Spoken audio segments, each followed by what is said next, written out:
Once upon a time, in a quiet village nestled at the edge of Lagos State, where the air smelled like roasted corn and wet red earth after the rain, lived a woman called Kemi Adelik. She was 89 years old. Her hair, long gone from thick black coils, had turned a soft silver, always tied in a simple scarf she'd folded the same way for over 60 years. Her back was slightly hunched now, but her voice still carried that same stern rhythm it had when she was once the feared home economics teacher at the local primary school. Every morning, she sat under the Udala tree by the compound's front gate, whispering to God through trembling lips as she counted her rosary beads. Her thumb always paused on the fourth bead, a habit even she couldn't explain. But deep inside her, it was the prayer she never finished. The one for her dead daughter, her only child, gone too soon. No one in the village ever saw Kemi cry, not even at the funeral. But her silence was louder than mourning wails. She wore white for a year, then slowly returned to her usual faded Ankara wrappers, the ones she stitched herself long before her hands started shaking. Her pain was stitched into the folds of her clothes. But what broke her wasn't her daughter's death. It was what came after. The girl her husband brought into their home. Stepdaughter, they called her. Dupe, tall, sharp tongue, eyes that judged everything, and a way of walking that suggested she had already claimed ownership of everything under that roof. Even before Kemi's husband, Paradelik, could introduce her properly, Dupe had taken over the kitchen. She started small, changing the pepper brand, hiding Kemi's old mortar and pestle, complaining that Kemi's meals were tasteless, like prison food. But Kemi kept quiet. She kept quiet because Pa Delik was already slipping memory-wise. He forgot things, names, days, sometimes his own sentences. But he remembered Dupe, called her his late brother's daughter, said he owed it to family to raise her. She's the only blood left from my side, he had insisted one night when Kemi finally gathered courage to speak. Let her stay. We're old. Let peace reign. Kemi nodded, but her spirit didn't agree. The house that once smelled like fried plantains and camphor now reeked of kerosene and control. Dupe made herself the center of everything. Visitors, money, errands, even Sunday church dress codes. At first, the neighbors whispered, "That young girl is too bold. Oh, is she really a relative? Why is Mama Kemi now sitting outside so often? Looking lost?" They whispered. Then they stopped, because Dupe started smiling in public, acting sweet at the borehole, singing church hymns louder than everyone, quoting scripture in market disputes. But inside the house, she was a storm. And one Tuesday evening, the type that hangs heavy in the air with the threat of rain, something happened that would change everything. Kemi was in the backyard. She had just finished washing her underwear by hand, the same way she had since 1956. Her fingers ached, but she always felt calmer after chores. She walked back inside slowly, feet brushing the cold floor. That's when she heard it. Laughter. A woman's laughter. But not joy. Mocking. And then a slap. A slap that echoed like it had bounced off the walls of the ancestors. Kemi dropped her basin. She stood frozen, because the slap hadn't come from Pa Delik. It had come from Dupe, and it had landed on her own wrinkled cheek. Kemi stood there, eyes wide, the side of her face stinging. Tears refused to fall. She looked at Dupe. "Why?" Kemi asked quietly. Dupe rolled her eyes, arms folded. "You want to ask me why? For what? You think you can keep hiding that money Papa gave you?" Kemi blinked. "I don't know what you mean." Dupe stepped closer, voice raised. "You think I didn't see it? That brown envelope he tucked under your mattress. You sly old woman. Still trying to control everything even from your grave." Kemi gasped. "From whose grave?" Dupe smiled. Dark. Cold. "Yours." Before Kemi could say another word, the door creaked. Footsteps. Then, a voice. Familiar. Steady. "Kemi, what happened here?" It was Pa Delik. He had walked in, and he had seen the slap. Kemi's lips parted, but no words came. Dupe spun around, wide-eyed, fake tears already rising. "Papa, it's not what it looks like." But Kemi just fell to her knees, her old knees, cracking on the tile, hands trembling, eyes locked on the man she had loved for 64 years. She whispered, "Help me." And then, Pa Delik stood still. His walking stick trembled against the tiled floor. His eyes darted between the two women, the one on her knees and the one still standing with her arms crossed. The silence was heavy. Even the wall clock seemed to pause. Outside, thunder grumbled low and distant, as if the heavens themselves were listening. Kemi's voice broke the stillness. "Help me, before it's too late." Her words weren't loud, but they carried a weight no one could ignore. Her lips quivered. Her hands were pressed together in a plea, not just for her body, but for her dignity. Pa Delik stepped forward, his brows furrowed. "Kemi? Who slapped who?" Dupe rushed in. "Papa," she tripped. "I was helping her. You know she's old. I just caught her before she fell and she's confused. She thinks I hit her." Kemi turned slowly, her voice still trembling. "I was not confused the day I married you. I'm not confused today." She raised her hand on me. Pa Delik's eyes met his wife's. For a moment, something in him flickered. The man who once stood before a church full of people and vowed to protect this woman. The man who built this house, room by room, with her prayers and his hands. But then, he blinked, slowly, and the flicker dimmed. "Kemi," he said softly. "Dupe is young. She might not have meant it." Kemi gasped. Her hands fell from their pleading position. Her mouth opened, but no words came. A crack of thunder filled the silence in her place. She rose, slowly, painfully, without any help. "I see," she whispered. "So, it has come to this." Dupe lowered her eyes, but a faint smile pulled at the corner of her lips. Kemi turned and walked to her room, each step dragging pain, not just in her bones, but in her soul. She didn't eat dinner that night. She didn't pray aloud. She just sat in the corner of her room, staring at the small wooden box where she kept the last photograph of her daughter, Saad. Her baby, her heart, gone at 38, dead after childbirth. A baby girl, stillborn. Dupe had moved in 2 weeks after the funeral. That night, Kemi didn't sleep, because something deeper than betrayal was growing in her chest. Something worse than being slapped. She was being erased. The next morning, the village woke to the smell of yam porridge and the sound of sweeping. Kemi was already outside, clearing leaves from the compound. Her wrapper was tied tightly around her waist. Her scarf was firm. Her movements were slow, but sharp. She greeted neighbors with smiles. Small ones. Dupe stayed inside. By afternoon, visitors came. Mama Ronk from the Women's Guild. Pastor Elijah's wife. Even old blind Babate from across the street.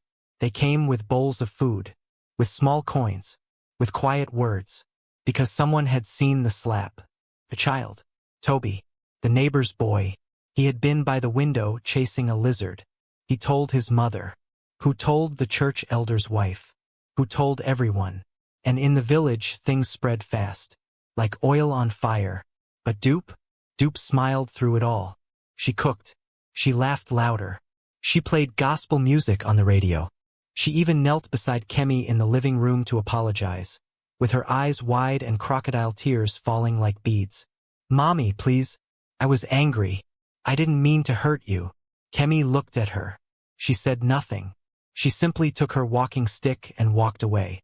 That night, rain poured. Heavy, angry, loud. And while the thunder crashed, Kemi began digging. In the back of her room, beneath the loose tile only she knew how to lift, there was a plastic bag. Inside it, an old notebook, some documents, and a folded envelope. She sat down, unfolded the papers, and looked at the thing Dupe was really hunting for. It wasn't just money. It was something more. Something that could burn the lies from their walls like acid on mildew. She held it to her chest, then whispered, "Not yet." The next week passed in tension. Dupe tried to act normal. She called Kemi mommy in front of visitors, took her to the clinic for blood pressure, even helped bathe her feet one morning. But Kemi knew. She always knew when someone was pretending. She had seen it in parents who lied about their children's homework, in students who cried fake tears over missed tests. Now she saw it in her own home. Then came Sunday, church service. Everyone dressed in their finest.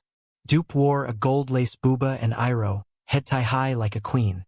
She held Pa Adelik's arm proudly. But Kemi came in white, plain, wrinkled, but white. And when the congregation stood for testimonies, she slowly rose. The church fell silent, because no one could remember the last time Mama Adelik gave a testimony. She walked forward, each step deliberate. When she reached the front, she turned, faced the crowd, faced her husband, faced her stepdaughter. Then she said, softly but clearly, "I am not dead yet." The church froze. "I am not mad. I am not confused. I may be old, but I still know the smell of lies. And soon, very soon, the truth will speak louder than the tongues of snakes."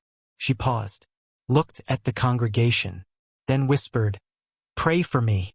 She turned and walked back to her seat. Dupe's smile faltered.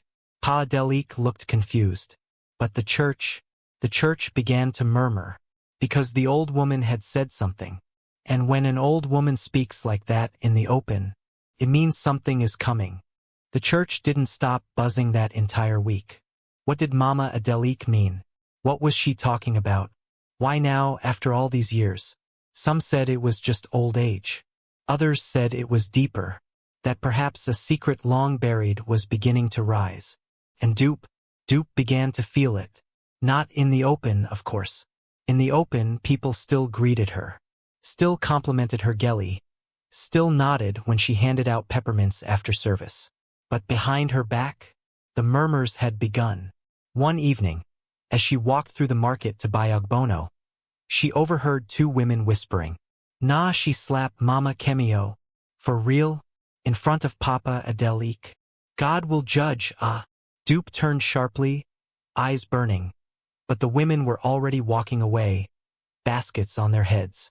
That night, she stormed into the house, throwing her nylon bags onto the kitchen counter. "She's doing it on purpose," she muttered. "This old witch. She wants to scatter everything." She barged into Kemi's room without knocking. "You think you're smart, ABI?" Kemi looked up from her wooden stool. She was threading a needle. Her eyes moved slowly to Dupe. "I was smart long before you learned how to talk back to elders."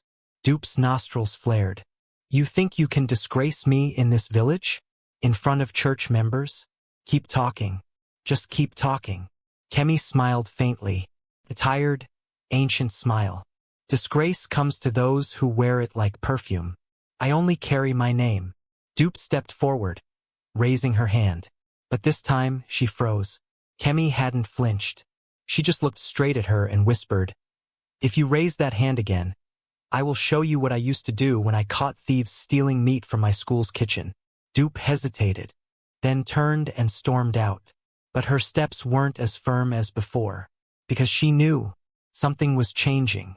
A few days later, it happened. The brown envelope, gone. Kemi had kept it under her wrapper drawer, buried under old nightgowns. She checked that morning. It was no longer there. Her hands trembled. She pulled out every cloth, turned the drawer upside down. Nothing. Her legs buckled beneath her and she sat on the floor, whispering, "Aliwa. Not yet. Not like this." A knock came, not on the door, on her window. She turned. It was Toby, the neighbor's boy, same one who had seen the slap. He stood outside with a small folded note in his hand. She opened the window. He passed it to her, then ran off. Kemi unfolded the note with trembling fingers. It read, "She gave it to a man in a red car. I saw. He drove off quickly. No name, no signature, but enough to confirm what she feared. Dupe had taken it. And now, whatever was in that envelope could be in anyone's hands." That evening, Kemi waited. She didn't eat. She didn't sleep. She sat in the living room, lights off, rosary in hand, lips moving like waves of silent prayer. Around 10 p.m., she heard footsteps. Dupe entered, Her heels clicked against the tile. She stopped when she saw the silhouette of Kemi in the dark. "Why are you sitting here like a ghost?" Kemi didn't reply. Dupe dropped her handbag, removed her earrings. Then she sighed. "Let's stop pretending." She walked closer, sat across from Kemi. "I know you kept that envelope for years. I always wondered what was inside. But when I opened it, ah," she chuckled. "It's not just money, Mommy. It's power." Kemi's hand gripped her rosary tighter. Dupe leaned forward. "There's a document there. Land ownership. And guess what? Papa signed it over to you, not me. Not even his blood relatives." "You," she hissed. "How convenient." Right before he started forgetting things. Kemi looked up slowly. "That land was bought after Sada's wedding. I sold my mother's gold to help him complete the payment. The documents were supposed to be in both our names. He changed it without telling me. Out of guilt." Dupe tilted her head. "So you admit it's yours?" Kemi nodded. "Yes." Dupe smiled coldly. "Well, not anymore." She stood. "But don't worry. I'll take good care of it. Maybe build a shopping complex. Name it after myself. Dupe Plaza. It sounds nice, doesn't it?" She turned to walk away, then paused. "By the way, Papa doesn't need to know. He won't understand anymore. He barely remembers what he had for lunch today." She laughed and disappeared down the hallway. Kemi sat still, eyes closed. Tears rolled silently down her cheeks. The land wasn't just property. It was where her daughter was buried. In the far corner under the mango tree, with no gravestone, just a small white cloth tied around the trunk. Now, even that sacred place was slipping away. But that night, the wind changed, the power went out, and in the darkness, Kemi made a decision. She rose, slowly, reached into her cupboard, opened a hidden seam inside her old church wrapper, and pulled out the original copy, the real deed, the one she had hidden before. What Dupe stole was a duplicate, a decoy. The envelope had always been bait. Kemi held the real paper to her chest and whispered, "Alua, give me strength. The lion is old, but her teeth are not gone." She packed the document in a plastic sheet, tied it in a nylon, and placed it under her pillow. Then, she did something she hadn't done in over 20 years. She picked up the small Nokia torchlight phone beside her bed, scrolled slowly, stopped at a name, Barrister Ogunjimi, her daughter's old friend. She pressed call. The phone rang, and when he answered, she said just 4 words. "It's time. Come home." Morning came with a heavy sky, the kind of sky that held its breath. Kemi was already awake, seated on the veranda, staring at the hibiscus flowers that lined the edge of the compound. She had not slept. The night had whispered many things to her, but she had made her decision. A battle was coming, and this time she would not fight it with silence. Inside, Dupe moved about like nothing had happened. She hummed a church hymn as she ironed her blouse, the same voice that once hurled insults now singing praise. But Kemi heard none of it. Her ears were attuned to something else entirely. By midday, a black Toyota Corolla pulled into the compound, dust rising from the gravel. The door opened, and out stepped a tall man in his late 40s, skin the color of polished ebony, glasses perched on his nose. Barrister Kunal Ogunjimi. Once just Kunal, Sada's best friend from secondary school. Now a respected lawyer in Lagos. He had come, as promised. Kemi rose, her knees protesting slightly, but her heart steady. Kunal stepped forward, bowing respectfully. "Mama Kemi." She smiled faintly. "Kunal." They hugged, firm and long, 2 souls bound by memories and the pain of loss. Dupe emerged from the kitchen, wiping her hands with a towel. She froze when she saw him. "Who is that?" she asked sharply. Kunal turned. He gave her a long, assessing look, then simply said, "Barrister Ogunjimi." Dupe's face twitched. "Lawyer." Kemi spoke gently. "He was like a son to me, long before you were even part of this house." Dupe scoffed. "We don't need lawyers here. This is a family matter." Kunal smiled politely. Then perhaps your family should sit down and listen. He pulled out a file from his bag. It was thick. Dupe's smile faded. Inside, the living room was tense. Pa Delik sat in his armchair, blanket around his legs, sipping lukewarm pap. His eyes looked distant, confused, but not entirely lost. Kunnel opened the file. These, he said, are the original land documents for the property in question, the 5 plots behind the mango grove near the stream, registered in the year 1992. He placed a photocopy on the table. Signed by Mr. Adelik, witnessed by Mama Kemi, and countersigned by my father, late Chief Ogunjimi, the village notary at the time. Dupe's lips tightened. But I have the documents, she said. I saw them myself. They're with a buyer already. Kunnel looked at her. Calm. Cold. What you have is a photocopy. A forged one, altered with white ink and shaky signatures. Filed under a different registration number. The man who received it has already been arrested. Dupe's face drained of color. What? Your name, Kunnel continued, was never on any legal title. Not as inheritor. Not as witness. Not as blood.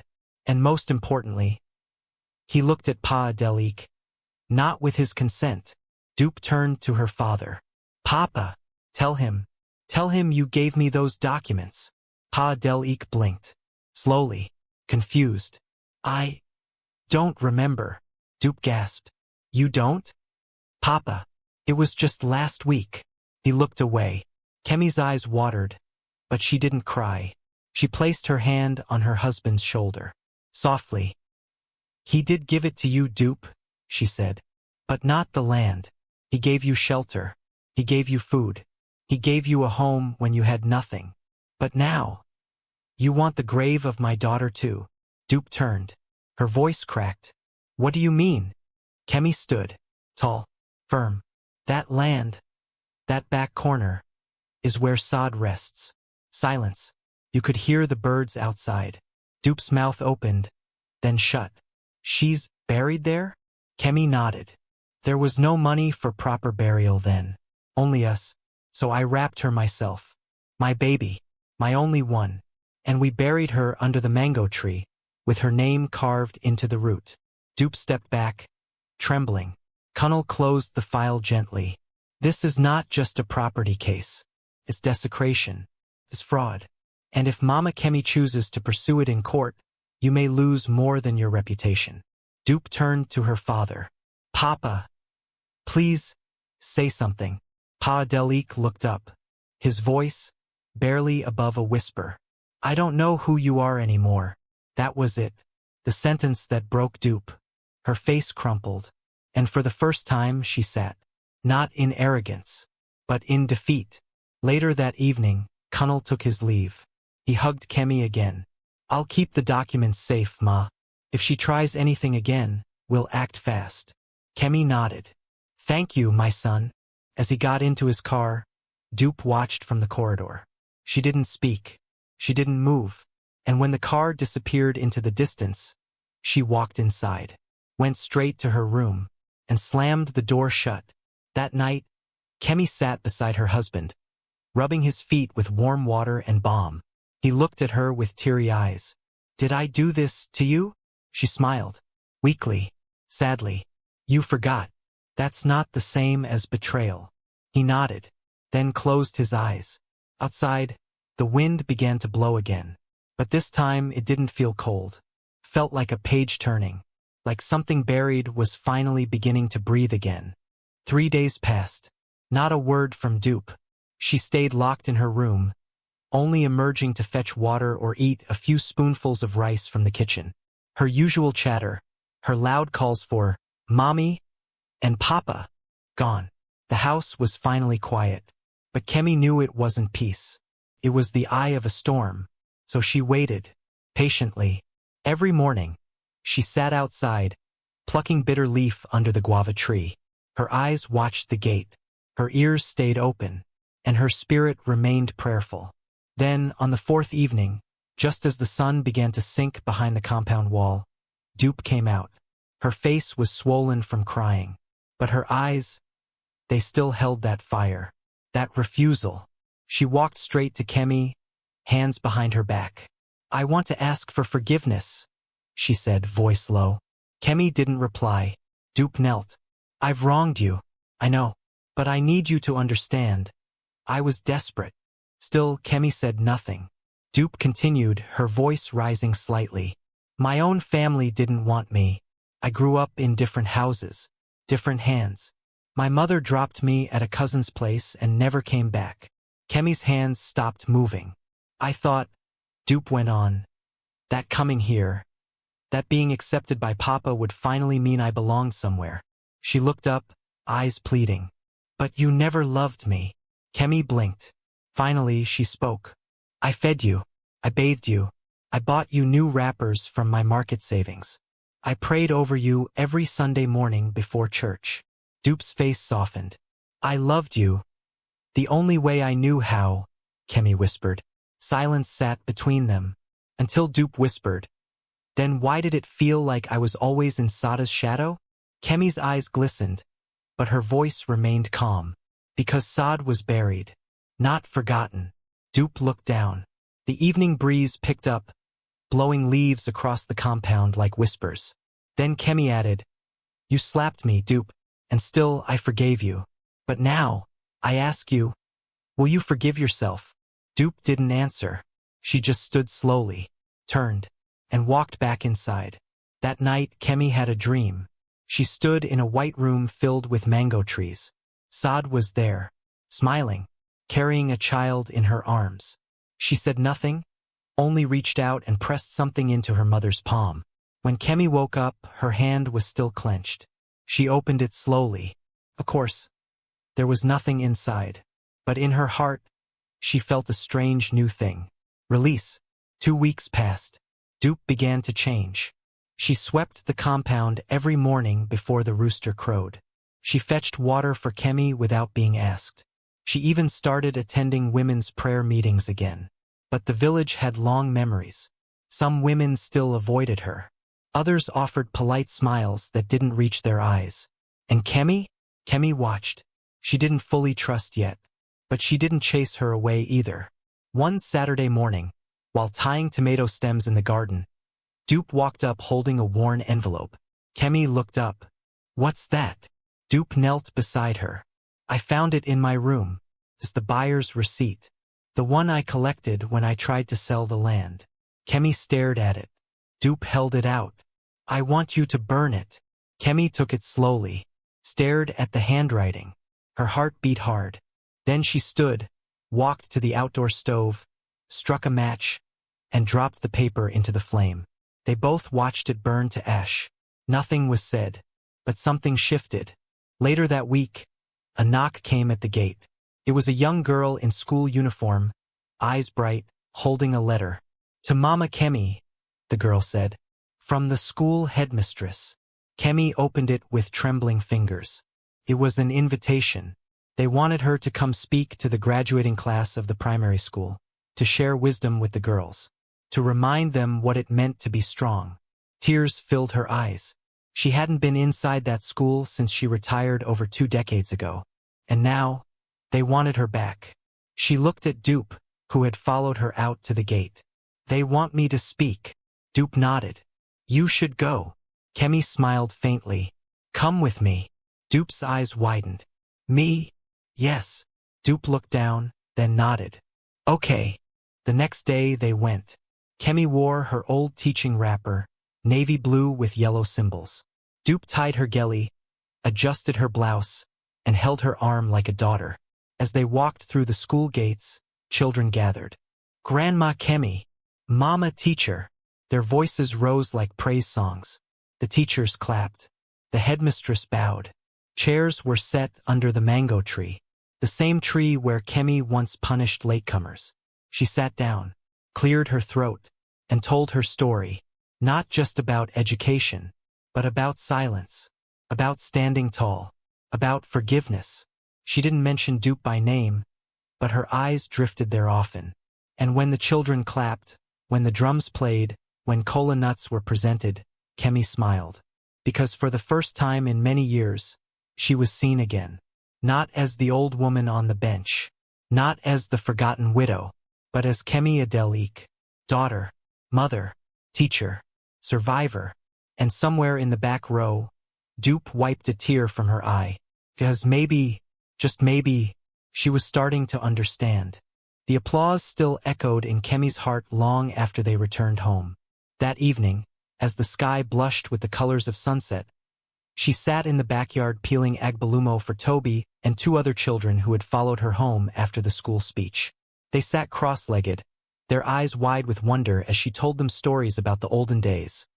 How palm oil was pressed by hand, how girls balanced calabashes on their heads without spilling a drop, how letters came by bicycle postmen with dust on their sandals and truth in their pouches. Dupe watched from the window. Her arms were folded, but her eyes were soft. Something in her shifted each time she saw Kemi with children. The gentleness, the patience, the way her voice danced between laughter and silence like an old lullaby. Later that night, while washing the dishes, Dupe spoke quietly. "Do you think, if things had been different, Saad and I could have been friends?" Kemi looked up from her chair. She didn't reply immediately. Then, "You both had fire, maybe too much. But fire can warm a house, or burn it down." Dupe smiled faintly. "She would have hated me, wouldn't she?" Kemi shook her head. "No, she would have pitied you, the way I do." Dupe's smile faded, but she didn't walk away, because pity wasn't rejection. It was acknowledgement, and that was still something. The next day, the church bell rang unexpectedly. Someone had died. Old Mama Funk, the vegetable seller, slipped in her bath. Heart gave out. The village gathered. It was a swift burial, as was custom. Dust to dust, cloths tied high, hymns sung with cracked voices. But at the burial, something unusual happened. As the crowd dispersed, an elder approached Kemi. Mama Alarape, the same woman who, years ago, used to gossip about how Kemi's womb only produced one child. She touched Kemi's arm gently. "We see you," she said. "You survived." Then she bowed slightly and walked away. Kemi stood there, frozen. The words repeated in her heart. "We see you. You survived." And in that moment, it wasn't just a sentence. It was a redemption, a confirmation that the years of being slapped by fate and by family had not erased her. But as often happens in life, just when the clouds begin to clear, a new storm brews. Later that week, Dupe received a phone call. She was outside, watering the hibiscus, when her phone rang. She answered. "Hello." The voice on the other end was male. Low, familiar. "Dupe, it's me." She stiffened. "You shouldn't be calling me. You think you can walk away?" The voice sneered. "After everything I did for you?" Dupe looked toward the house, making sure Kemi wasn't near. "I told you, I'm not going through with it. I'm not selling anything. It's over." The man laughed. "You owe me, Dupe. Or have you forgotten who paid your rent in Ilupaju? Who bailed your useless brother from jail?" Her voice dropped to a whisper. "That was before. I've changed." "Changed?" He spat. "You? You're still the same street rat trying to dress like a princess." Dupe's hands shook. "Don't call me again." She hung up, but her face was pale. Her past wasn't done with her yet. That night, Kemi heard her crying. Not loud sobs, just quiet, muffled weeping from the kitchen, where Dupe sat alone, hugging herself. Kemi entered silently. She stood for a moment, then walked to the kettle and poured warm water into a cup. She added a spoon of honey and passed it to Dupe. No questions, no judgment, just presence. Dupe took it, her hands trembling. "I thought I could bury my past." Kemi sat beside her. "You can't bury what you haven't faced." Dupe sniffled. "He wants money. He knows about the land. I told him I wasn't going to sell it, and now he's threatening me." Kemi looked at her sharply. "You told him about the land?" Dupe nodded, ashamed. "It was before I even moved in properly. I thought I was going to get rich. I bragged to him. I was stupid." Kemi's heart sank. She had feared this, that there was another layer, another hand in the shadows. But she kept her voice calm. "Did you sign anything?" Dupe hesitated, then shook her head. No, but he knows things. He's connected. Kemi looked at her, truly looked, and saw not a rival, but a scared girl, the kind she used to teach, the kind she used to protect. We'll handle it, Kemi said. Dupe looked up. But how? Kemi's voice was steady. First we pray, then we prepare. The next morning Kemi went to the church. Alone. She knelt at the front pew, facing the crucifix. Her lips moved in silent prayer, but her eyes were open, filled with fire. She wasn't praying just for safety. She was arming herself. She returned home and brought out a small tin box from the back of her wardrobe. Inside were receipts, letters, old photographs, everything. She laid them out on the bed like weapons. Dupe entered the room and stopped short. What's all this? Kemi looked at her. This is what we'll use. Dupe frowned. Against who? Kemi's voice dropped. Against the real enemy. Because now it wasn't just about land. It wasn't just about a slap. It was about setting fire to the lies that had lived in silence for too long. The midday sun beat down hard, but inside the house, the air was colder than harmattan. Kemi and Dupe sat side by side on the bed, papers spread before them like sacred scrolls. Kemi held up an old photograph, faded at the corners but still clear. In it, a younger version of herself stood beside a smiling man in a brown agbada, Pa Adelik's late elder brother. And right beside him, a boy, no older than 16, with sharp eyes and a lopsided grin. Dupe squinted.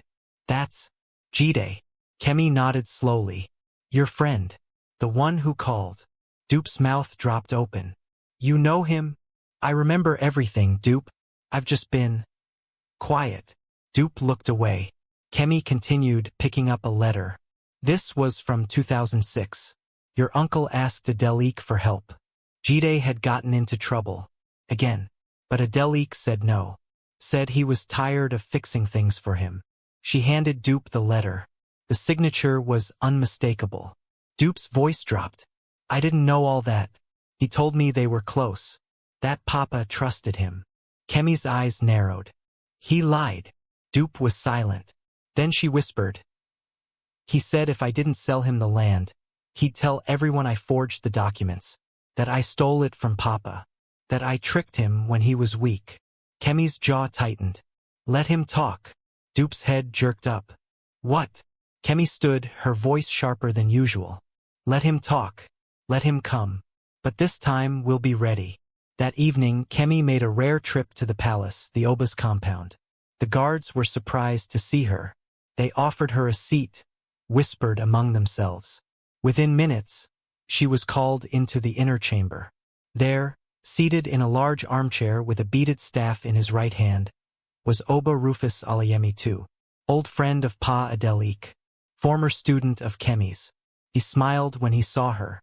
Ah, Mama Kemi, the lioness herself.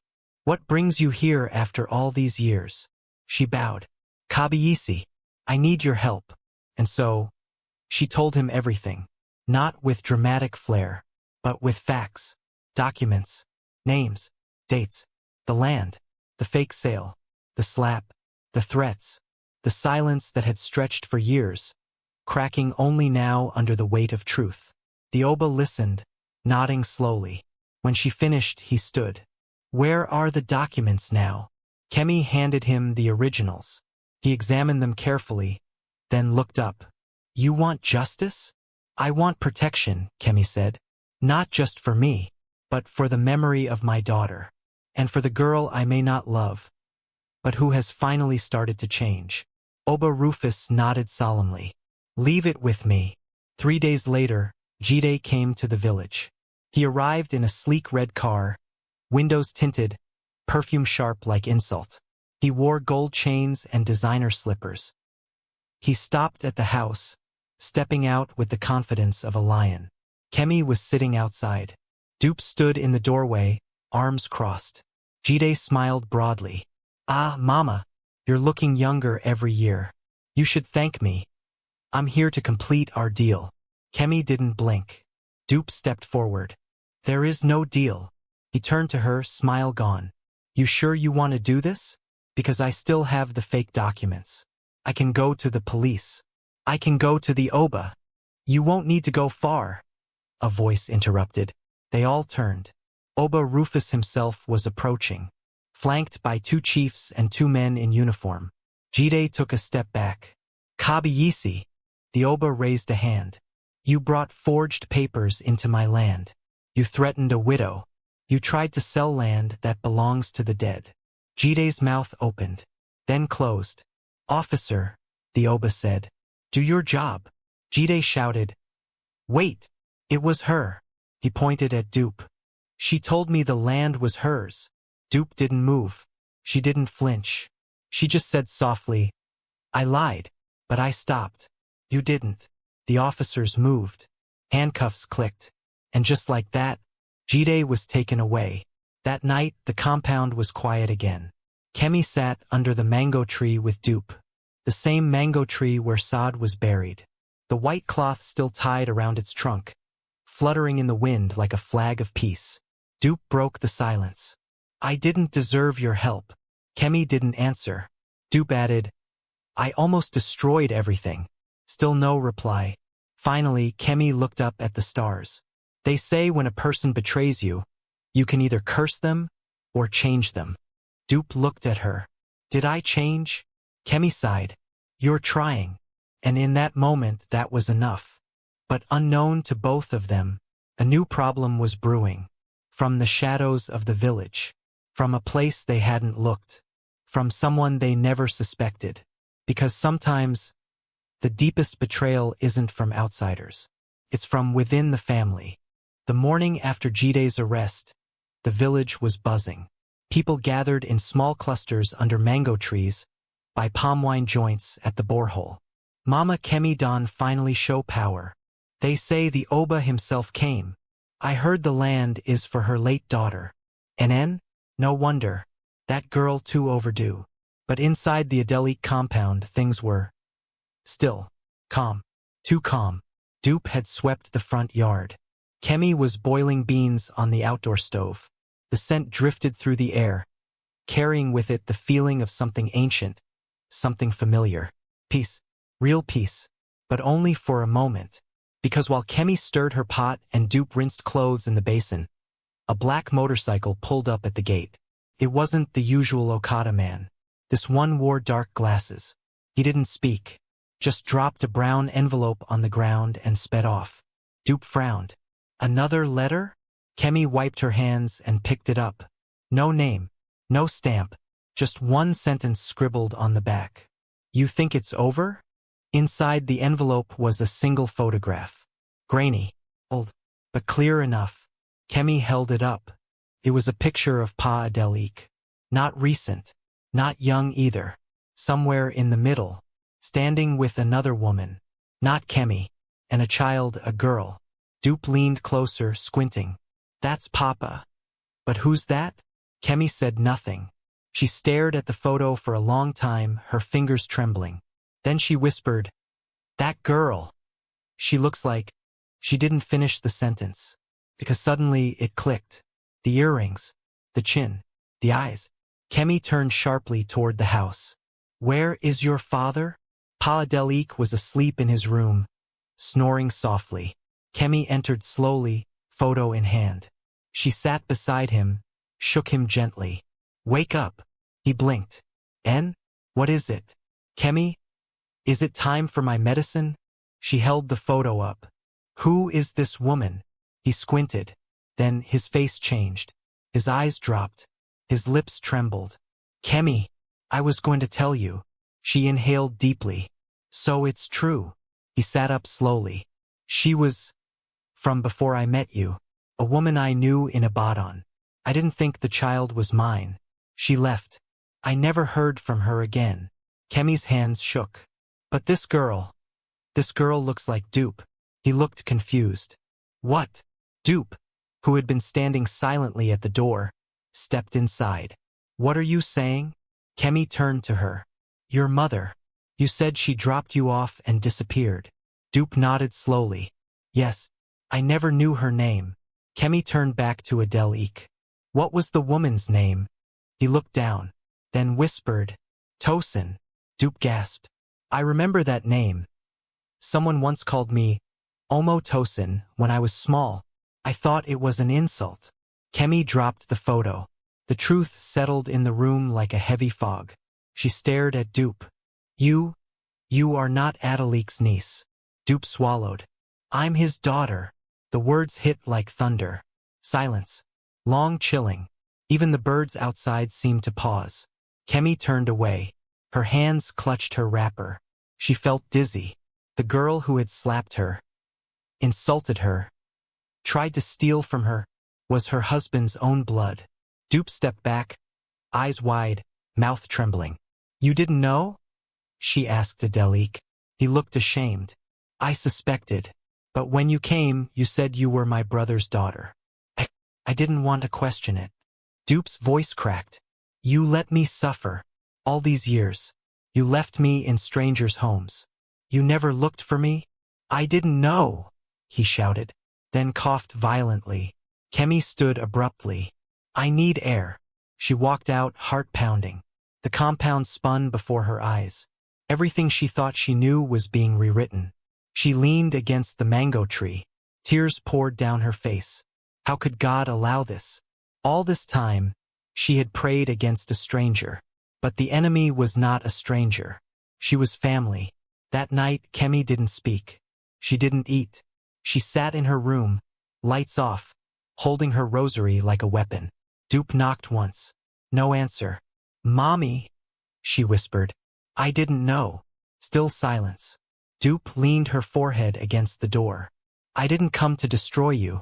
I swear. I came because I had nowhere else. I thought I was claiming what I deserved, not stealing what was never mine. Inside, Kemi listened. But she didn't move. Because forgiveness is not like flipping a switch. Sometimes, it takes time.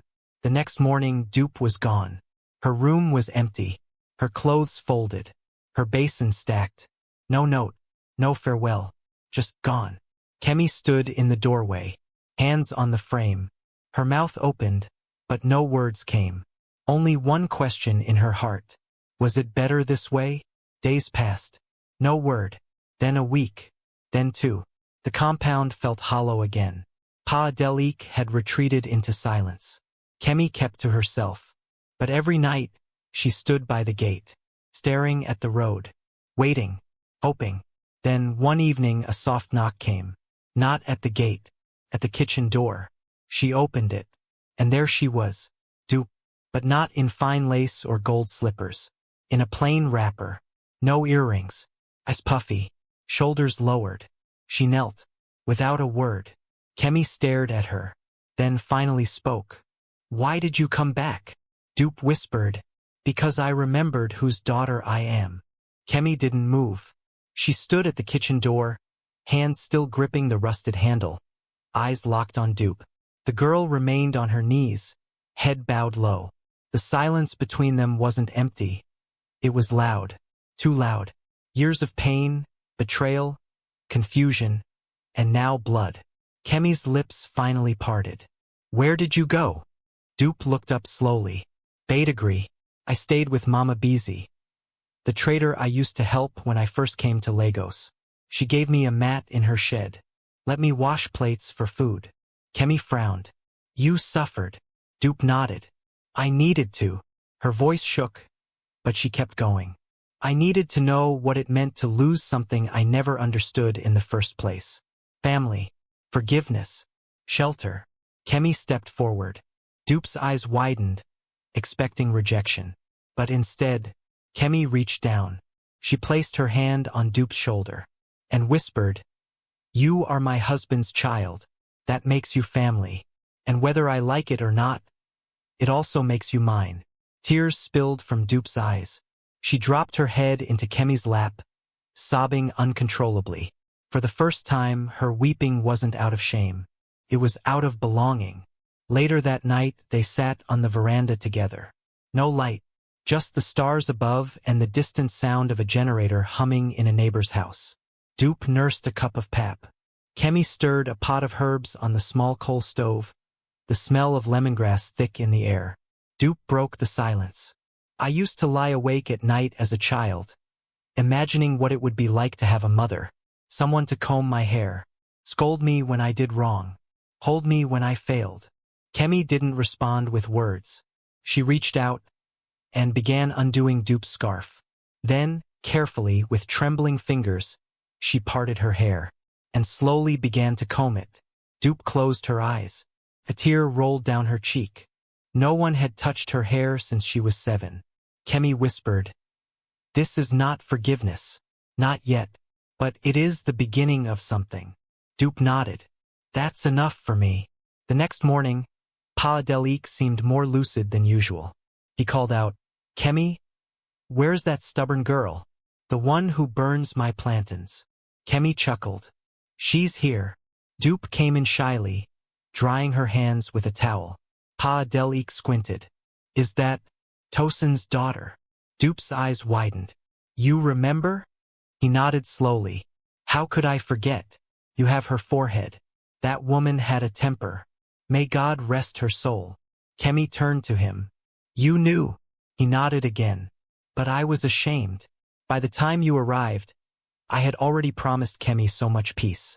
I didn't want to stir dust from the past." Dupe stepped closer. "Then, do you accept me now?" He reached for her hand, slowly, weakly. "I accepted you long ago. I just didn't know how to show it." She took his hand and kissed it. The moment lingered. 3 people. 1 family. Finally, uncovered. Over the next few days, something miraculous happened. People in the village noticed the change. Mama Kemi and that girl, they were walking to the market together. They saw them at the health center, Kemi translating medical terms, Dupe helping old women carry buckets of water. Whispers turned to nods. Nods turned to smiles. The same mouths that once gossiped began to greet them both. "Good morning, Mama Kemi." "Ah, Dupe. God bless you." Forgiveness, it seemed, had roots, and it was starting to grow. But one afternoon, a strange knock came. Not at the front gate, at the back door. Kemi opened it and found a small wrapped package. No name, just one sheet of paper tucked underneath. She picked it up, unfolded it, read it, and froze. Dupe walked in, drying her hands. "What's that?" Kemi didn't answer. She slowly opened the package.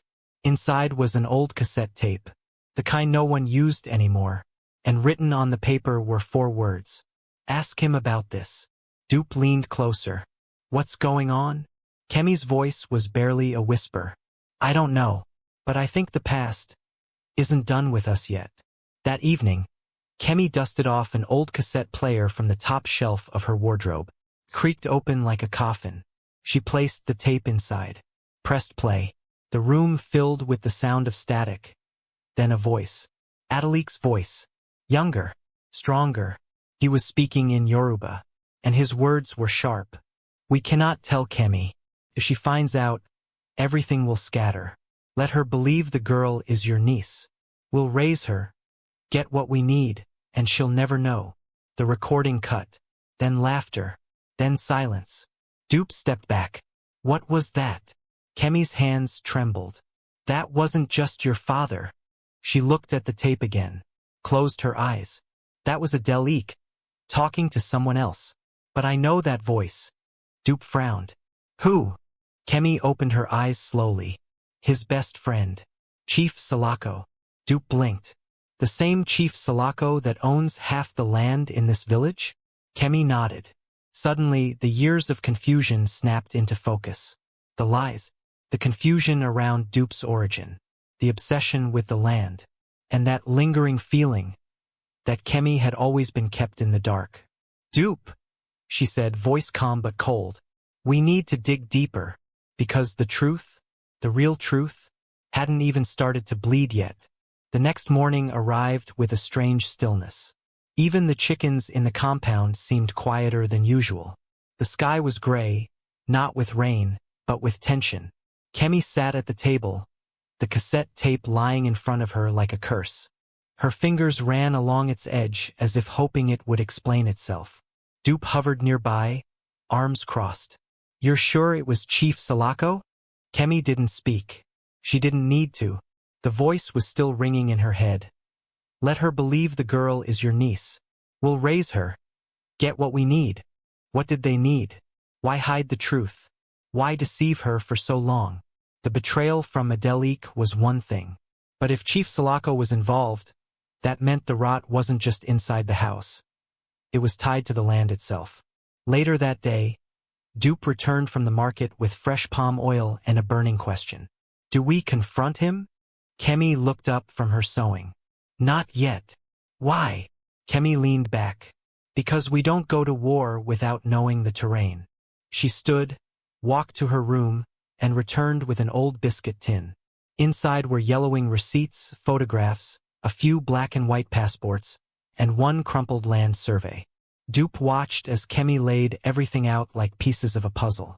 What are we looking for? Patterns. Dupe frowned. Patterns? Kemi pointed to one of the documents. Look, this survey, dated 1993, signed by the village surveyor and Chief Salako. She handed it to Dupe. Dupe's eyes widened. This is the same land you and Papa bought. Kemi nodded. Now see this, she picked another sheet. A deed of interest, issued 2 years later, with a different name listed, Salako's son. Dupe gasped. They tried to transfer the land out of your hands? Behind my back. They never expected I'd keep the originals. She sat down heavily. All this time I thought it was just greed. But now I see. It was theft, pre-planned, hidden behind family smiles and lies. By sunset, Kemi had made her decision. They were going to the palace. But not to the Oba. Not yet. They were going to see someone else. Mama Risi, the widow of the late village surveyor. She lived at the edge of town, where the houses gave way to the forest path. They found her outside, feeding her goats. She was old but not weak. Her eyes still sharp. Her tongue even sharper. When Kemi explained why they had come, Mama Risi's mouth twisted. Chief Salako? She spat. That man. May fire roast his shoes. Dupe blinked. Kemi leaned forward. So you know something? Mama Risi laughed bitterly. My husband told me before he died. Salako came with another man. Made him redraw the boundary lines on paper. Paid him small money. Told him it was for adjustment. Nothing serious. Dupe stepped forward. And the land became his son's. Yes, until your husband bought it honestly. But by then, they had already filed false interest documents. Only reason it didn't go through? The notary died that year. The file stayed in limbo. Kemi exhaled sharply. And now, Mama Risi reached under her stool, pulled out an old ledger. Here, my husband's journal. He wrote everything. Dates, names, even drew a small map. Kemi took the book as if it were gold. Because to her it was. She stood. Thank you. Mama Risi nodded. Expose him. I've been waiting 20 years for someone to. That night, Kemi didn't sleep. She and Dupe pored over the ledger under lantern light, fingers stained with dust and memory. Everything aligned. Salako had tried to take the land. Adelik was part of it. And Dupe had been brought into the house not as a favor, but as a distraction. A tool. But something had changed the plan.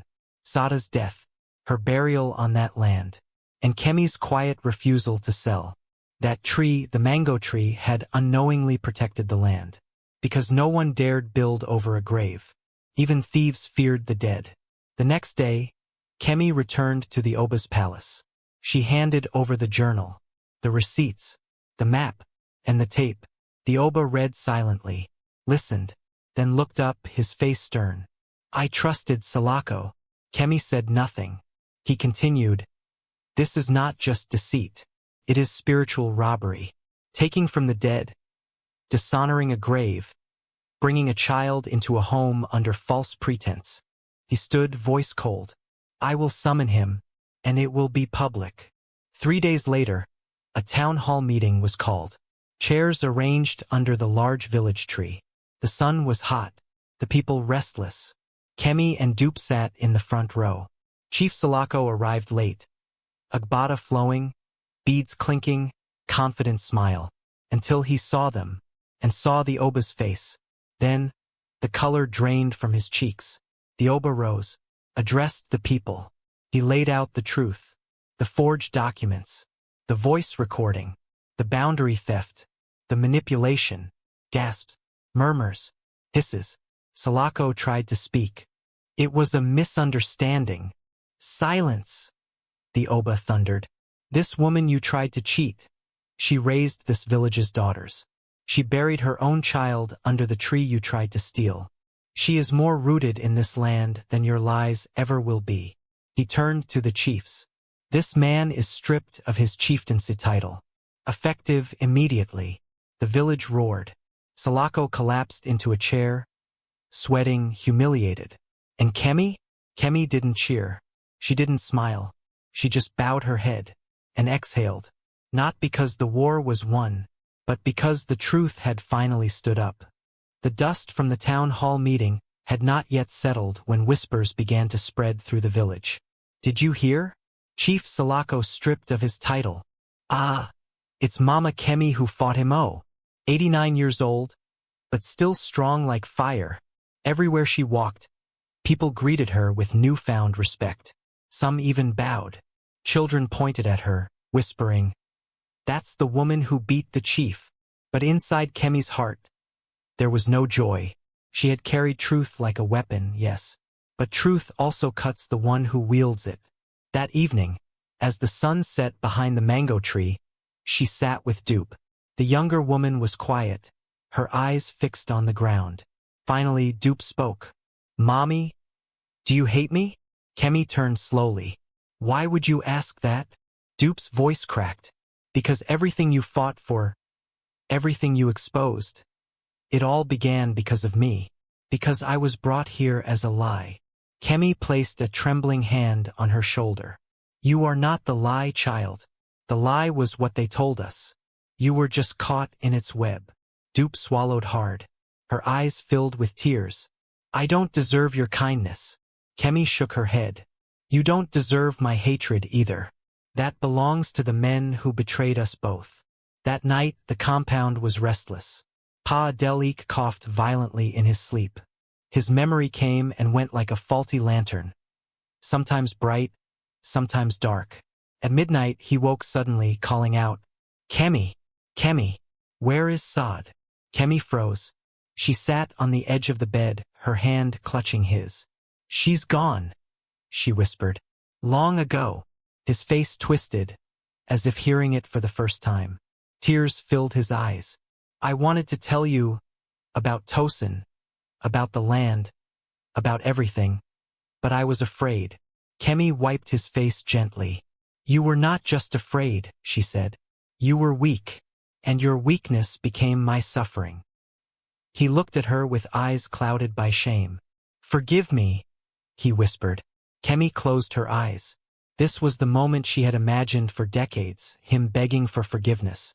But instead of triumph, all she felt was exhaustion.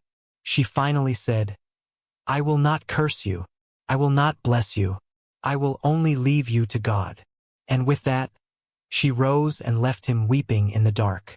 The next morning, news came that shook the village again. Chief Salako had fled. During the night, he disappeared, leaving behind his compound, his wives, and his title. Some said he ran to Lagos. Others whispered he was hiding in Cotonou. But what mattered was this: he was gone. And with him, the last shadow of deceit had lifted from Kemi's land. Yet peace did not fully return.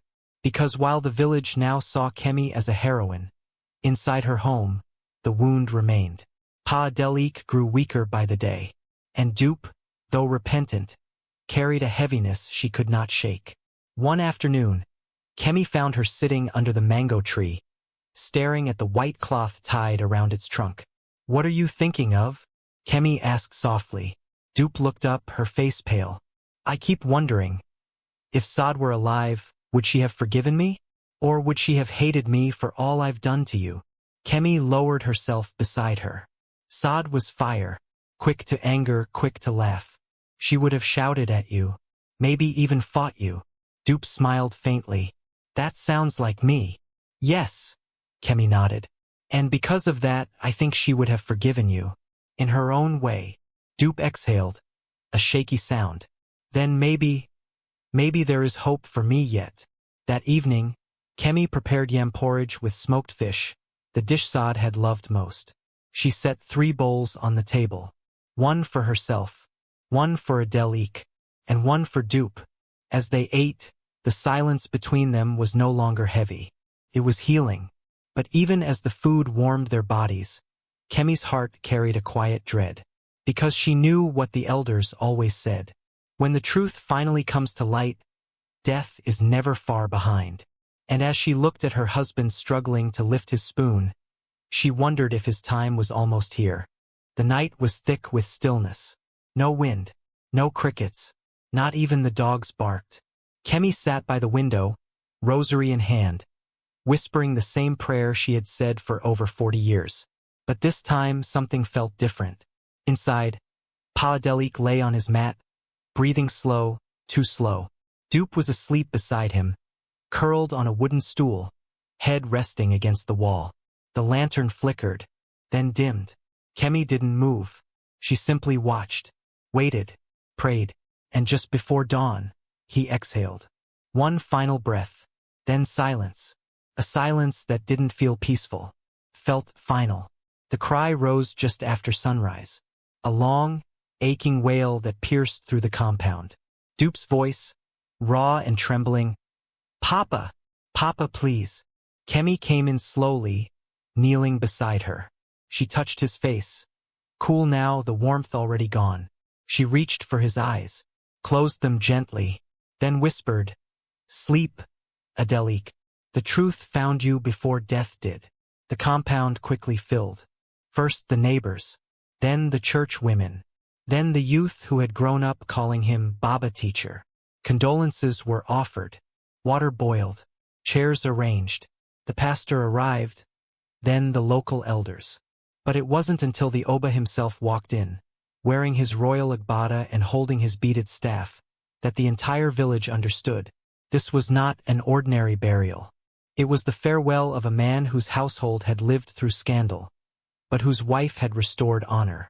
And they came not just to mourn him, but to honor her. During the service, the pastor asked if anyone wanted to speak. Dupe stood. All eyes turned. Her wrapper was plain.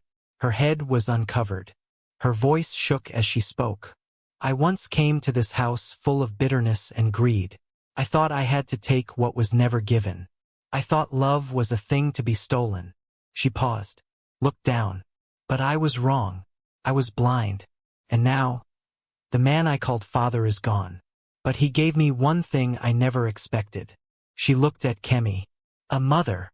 Gasps rippled through the crowd. Kemi didn't move, but her eyes glistened. Dupe sat, and silence returned. Later that evening, after the body was laid to rest near the mango tree, beside the unmarked grave of Saad, the mourners dispersed. Kemi sat alone at the graveside, chewing kola nut and spitting softly into the soil. "You were not perfect, Adelik," she whispered, "but you gave me a life, a child, a name. And now, I bury you beside the one thing we both loved, even when we couldn't show it." She pressed her palm to the earth. "I forgive you." A breeze passed, lifting the edge of her wrapper. Felt like acknowledgement. That night, Dupe found Kemi sitting by the kitchen stove, staring at the flames. She sat beside her. They didn't speak for a long time. Then Kemi said, "You know what your name means, don't you?" Dupe nodded. "The one who has returned." Kemi smiled faintly. "Fitting." Dupe looked at her. "I want to stay. I want to build here. I don't know how, but I want to make this place better. Not for me, for her." She pointed toward the mango tree. Kemi's eyes softened. She would have wanted that. Dupe swallowed. "And you? Do you want me here?" Kemi didn't answer immediately. Then she reached into the pocket of her wrapper, pulled out a key, placed it in Dupe's hand. Dupe stared at it. "What's this?" Kemi's voice was low. "The back room. Sada's old room. I locked it after she died. But if you're going to stay, then it's time to open it." That night, Dupe walked to the room with shaking hands. She placed the key in the lock, turned it. The door creaked open. Dust hung in the air. A wooden bed, a folded blanket, a mirror cracked at the corner, books stacked neatly on a stool, and on the wall a faded photo. Sad, smiling, bright, full of life. Dupe stepped inside, fell to her knees, and wept, not just for the past, but for the future, because this time she would build, not steal, not take, build. Back in her room, Kemi lay on her mat, eyes open, staring at the ceiling. She whispered softly to herself. She has returned. She smiled. Then, she closed her eyes, not to sleep, but to rest, because for the first time in decades, the house felt whole again. The rain returned that night, not the angry kind that flattens rooftops and floods gutters, but the soft, forgiving kind. The kind that taps gently on the zinc, as though asking permission to wash away old memories. Kemi lay in bed, wrapped in her favorite wrapper, the indigo one with yellow embroidery, the same one Saad gifted her after her first teaching award. It was frayed now, the fabric thinned by time, but it held her like an old friend. Outside, Dupe was folding the laundry under the awning, humming a slow hymn. She didn't know that Kemi had not moved from her bed in hours. She didn't know that the last thing Kemi did before lying down was write a letter. She didn't know that inside that letter was everything. The next morning, Dupe entered Kemi's room quietly, as she always did, carrying warm pap, smiling. "Mama, you didn't wake early today. I made your favorite." But Kemi didn't stir. Her face was peaceful, her hands folded, and beside her head, the letter. Dupe dropped the tray. "Mommy?" she called, voice trembling. She rushed forward, shaking her gently. "Mommy, please, please." But she already knew. Kemi Adelik had gone. Not with fear, not with regret, but with completion. The funeral shook the village, even more than Adelik's, because this time they weren't burying a man of status. They were burying a woman of substance. People came from outside the state. Old students, former colleagues, traders, pastors, women from church. They filled the compound, spilled into the roads. Even Mama Alarape cried. She taught us how to fight with silence and with fire. The burial was held beneath the mango tree, beside Saad, beside the orange sapling she and Dupe had planted. The pastor read her favorite psalm. The school children sang her favorite hymn. And when the first shovel of earth fell on her grave, the sky opened. Not with rain, with sunlight, golden, warm, a blessing. Later that night, after everyone had left, Dupe sat by the grave, holding the letter. She hadn't read it yet. She had waited until she was alone, until the moon was high. She unfolded it with trembling fingers. "And read, my daughter, if you're reading this, then I have finally gone to rest. Do not cry too long. I have done enough crying for both of us. You were not born from my womb, but you were born into my pain, and somehow, into my peace. Forgiveness is not a gate. It's a road, and we walked it together. Thank you for returning. Thank you for staying. Plant more trees. Feed more mouths. Teach more girls. And when the wind blows through the leaves, know that I am still here, whispering, watching, smiling. Kemi Adelik, your stubborn mother." Dupe pressed the letter to her chest. And for the first time since she'd entered that house as a stranger, she cried like a daughter. Weeks passed, then months. The orange tree began to grow. Children from the village came every Saturday to the Saad Foundation, learning to sew, bake, read, write, and believe. Dupe became Auntie Dupe, the woman who taught without raising her voice, who smiled like someone carrying a secret only the wind understood. And every evening, she sat beneath the two trees, mango and orange, pain and hope. The graves beneath them no longer marked endings. They marked beginnings. And when the wind blew, she smiled, because she heard her mother's voice, still whispering, still guiding, still proud. Years passed. The mango tree grew taller, older, its bark thicker, its roots deeper. Beside it, the orange tree blossomed, bright, tender, alive. This fruit small at first, then firm, sweet, abundant. Children ran under their shade after Saturday classes. Girls practiced tying head wraps and boys recited proverbs about patience and pride. In the distance, women stirred pots, humming the same songs Kemi once sang while peeling yam. Time moved gently now, and in the middle of it all, Dupe remained. Not as the bitter girl who once came searching for power. Not as the liar who forged documents and raised her hand against the old woman who fed her. But as the woman who had been broken and rebuilt. The sod foundation expanded. One classroom became 3, a tailoring shed, a cooking hall, a library named after Mama Kemi, where girls could sit and read stories about other women who had fought and survived. Local government officials visited. Even the new Oba came. He bowed at the trees, planted one more beside them, a guava, in honor of peace. But Dupe didn't seek titles or praise.